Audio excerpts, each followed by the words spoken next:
welcome to the amusement park, your source of inspiration, creativity, and growth. The series that I'm doing now is about making informed decisions geared towards being better at critical thinking.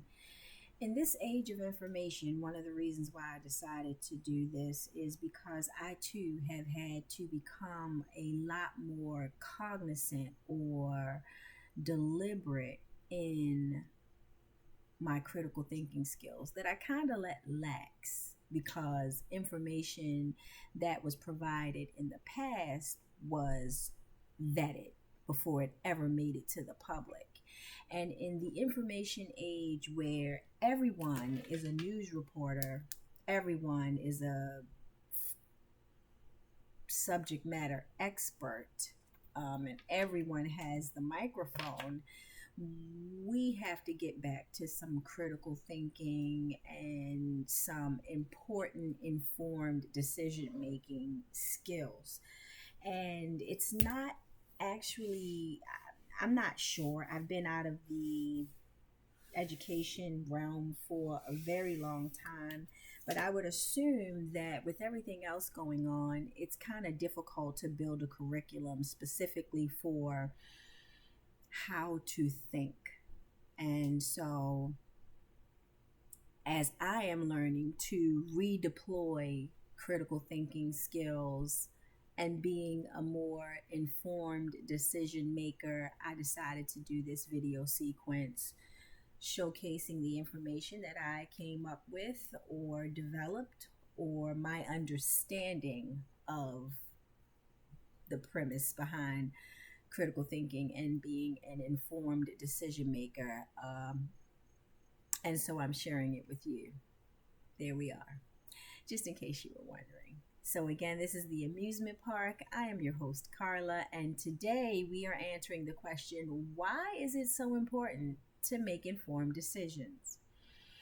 Let's get started. So, for that, I have 5 points as well. I'm trying to keep it simple. First one, why is it important to make informed decisions? It enhances outcomes. I'll get into it. Number two, it increases confidence. Three, promotes accountability. Four, builds trust. And five, encourages learning and growth. Okay, let's go back up. So, why is it important to make informed decisions? Informed decisions are more likely to lead to successful and positive outcomes because they are based on a solid understanding of the situation. Right? So it enhances the outcome because it's like the you know better, you do better. That's pretty much what that statement is saying. When you know and can predict and have the information to steer your trajectory of a particular thought, goal, situation, event, or possible outcome, you kind of steer it towards that which you deem favorable, rewarding, pleasurable, desired. The other reason why it enhances outcome is because it reduces the likelihood of negative consequences or regrets by anticipating potential risks and preparing for them. So, by enhancing the outcome, or the way that it enhances the outcome is the data almost gives you a prediction, a suggestion, or the possibility that the outcome could result in whatever your findings leads to. Let me give an example. So if I am looking for headache relief and I am looking over various sources, both naturopathic, or holistic, Western medicine, traditional Chinese medicine, I can look around the world for information on how to solve my headache problem. However, each one of those are going to give me or provide me if I ask the appropriate questions, are going to provide me with possible outcomes. One may be, yes, this particular herb may assist you in relieving your headache, but the findings of those who have participated or done this before, they say that they've experienced nausea, vomiting, or something else. And then you see how participants, which is when we go back up, we had to talk to other people about who may have been affected. That's that consultation. So it comes back into play. So that's how you figure out if the line of questioning or the information that you have gathered, how it's going to affect your outcome. And usually by gathering that information, you can gear your search and your critical thinking and or your informed decision making based on which outcome you desire, require, or would like to see. So let's go to number 2. It increases confidence. Decision makers feel more confident in their choices when they know they've considered all relevant factors. That's a given. When you have a objective, sometimes subjective, depends on the individual, but yet what you see how this is all you internally, you consider a substantial amount of irrefutable or very convincing evidence to support you. You feel good about it. You want to speak on it. You speak up about it, or you don't have a problem being a little more confident in those choices because you've gathered the information that you feel supports and substantiates your decision making. Because remember, this is just the decision making. We're still in the baby steps of critical thinking. Secondly, this confidence can lead to a better execution of the decision and greater commitment to seeing it through. So when you know what you know, and you're moving on that knowledge, even if additional questions or complications come up, you've gathered enough information to troubleshoot. It makes you stick it out. It makes you a little more committed to seeing that decision through because you've gathered enough information to feel like it's going to work out the way I believe. It's going to track pretty close to my findings. And so that gives you a lot more confidence as well. Number 3, promotes accountability. So being informed allows individuals or organizations to take responsibility for their decisions, meaning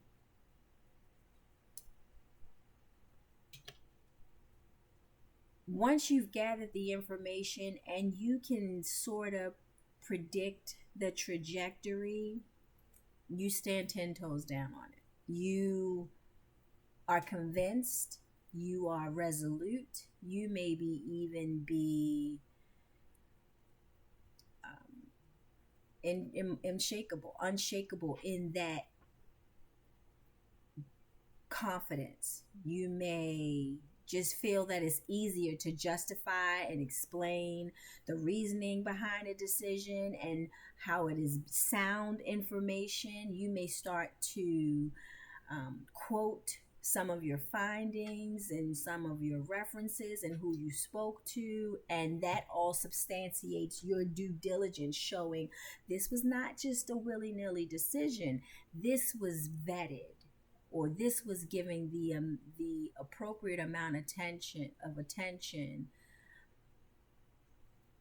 substantiating your commitment to that informed decision. So whatever we're just talking about making a decision. Most of us go through our days making decisions, hairpin, snatch, very little information, or the information that we're given may have been given for someone like me, someone like you, or someone who didn't do their due diligence. It's just what they think. It's just what they feel. It's just what they believe. And they have looked nowhere but inside themselves, which is fine because that's where opinions live. But this is a difference between an opinion and having an informed decision with a manageable, possibly predictable outcome. So that is how I believe it promotes accountability by making people, like, it almost gives you authority because you have enough information to connect to the possible required and or desired outcome. Number 4, it builds trust. Informed decision making fosters trust amongst the stakeholders as it demonstrates transparency, diligence, and respect for their input and concerns, as well as it is important in leadership roles where decisions impact others. So it builds trust because, one, it shows dedication. None of us want to follow the leader who doesn't know where he's going. And so if you can at least give someone a good, solid,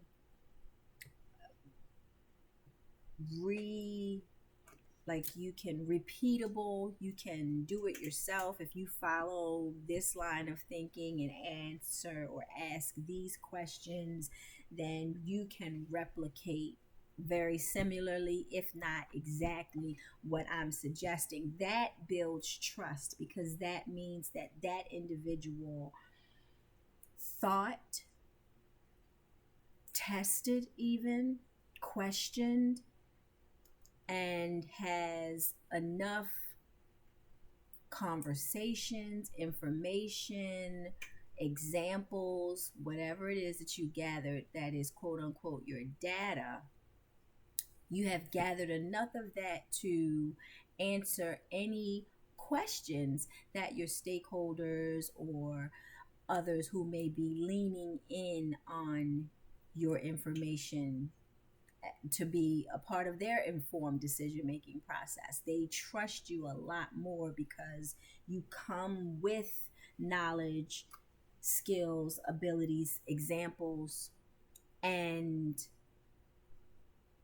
collaborative conversations or environmental collaborations. You just may have a good understanding of that grove, that plant, that person, that whatever it was that you were looking to making a decision on. This is just making a decision. And number 5, and I'm not saying just as in little, but each decision should be an informed decision. And I can include spirituality in that as well, because you shouldn't dive into anything without understanding and doing your research on what you may find on the other side. What have others found on the other side? And if there is no one to go before you, or you don't trust and believe the path that they have taken, then that you still should bounce some ideas off of those that may have been similar, even though they may not be able to give you your direct your trajectory. We are pack animals, PACK animals, and we really need each other. We think better collectively, even if a lot of us, present company included, work better alone. So number 5, the final one for this video, is encourages learning and growth. The process of gathering and analyzing information promotes continuous learning.